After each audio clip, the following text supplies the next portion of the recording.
یہ جو مقامات یا احوال اس طرح کی جو اصطلاحات ہیں یہ کب اور کیوں وجود میں آئے، اور اس کی قرآن و سنت میں کوئی بیس ہے یا یہ صوفیانہ تجربات کے نچوڑ ہے؟ دیکھیے، صوفیہ کا کم از کم ہمارا جو ویو ہے کلاسیکل تصوف کا، وہ یہی ہے کہ یہ تمام چیزیں ہمارے اپنی روایت سے ہیں، مطلب انبیاء کی روایت سے ہیں یا قرآن مجید کی روایت سے ہیں یا حدیث سے ہیں۔ ضروری نہیں ہے کہ ان الفاظ کے ساتھ ہو، لیکن یہ چیزیں پائی جاتی ہیں، ٹھیک، اور اس لیے وہ آیات بتا دیتی ہے کہ ہم نے کہاں سے یہ لی ہے۔ مثلا توبہ کی جو لفظ ہے یہ تو چلو عام مستعمل ہے، بلکہ مقامات کا کوئی لفظ ایسا نہیں ہے جو قرآن سے نہ ہو۔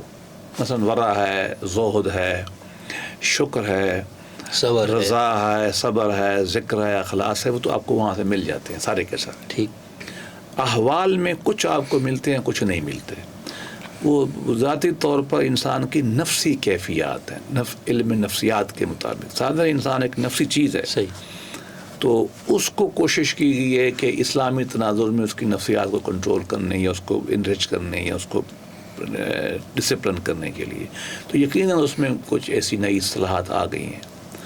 لیکن یہ جو اعتراض کیا جاتا ہے یہ عام طور پر بالکل ہی ایک، مجھے بعض اوقات لگتا ہے، میں سخت لفظ استعمال نہیں کرنا چاہتا، نہیں کرے آپ صاحب، بچگانا سا لگتا ہے۔ مثلا اب مجھے بتائیے، ہم پڑھاتے ہیں علم تفسیر، یہ لفظ کہاں ہے قرآن مجید نہ حدیث میں؟ لفظ تفسیر ہے، یہ علم تفسیر تو نہیں، علم القرآن بھی نہیں ہے۔ علم الحدیث پڑھاتے ہیں، وہ بھی نہیں ہے۔ تو اس طرح کی باتیں تو بچگانا باتیں ہیں نا، یہ علم الحدیث کی ساری اصطلاحات نہیں ہے آپ نا، دیکھ لیں۔ کہاں سے آ گئی ہیں؟ وہ ہم نے بنائی نہیں ساری۔ علم جب آگے بڑھتے ہیں ایسے ہی ہوتا ہے۔ اسلامی ایک بہت بڑی روایت تھی، اس کے بہت حصے بنے ہیں۔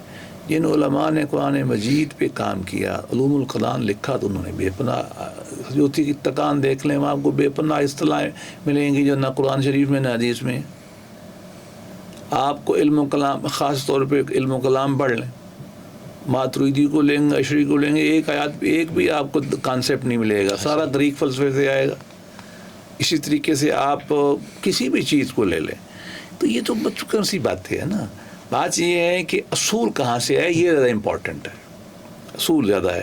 بلکہ ہم نے تو کوشش کی ہے کہ ہم اصطلاحات زیادہ تر وہ استعمال کریں جو قرآن مجید یا حدیث سے آئی ہیں، لیکن یہ کہنا کہ ہر چیز قرآن مجید سے ملے گی، ہر چیز حدیث سے ملے گی، ایسا ممکن نہیں ہے۔ وہ ایک عمومی ہدایت کی کتب ہے، ان میں چیزوں کی ڈیٹیل ممکن نہیں ہے۔ اگر آپ ڈیٹیل کریں گے تو اس سے مسائل پیدا ہوں گے، انسان کا علمی سفر رک جائے گا۔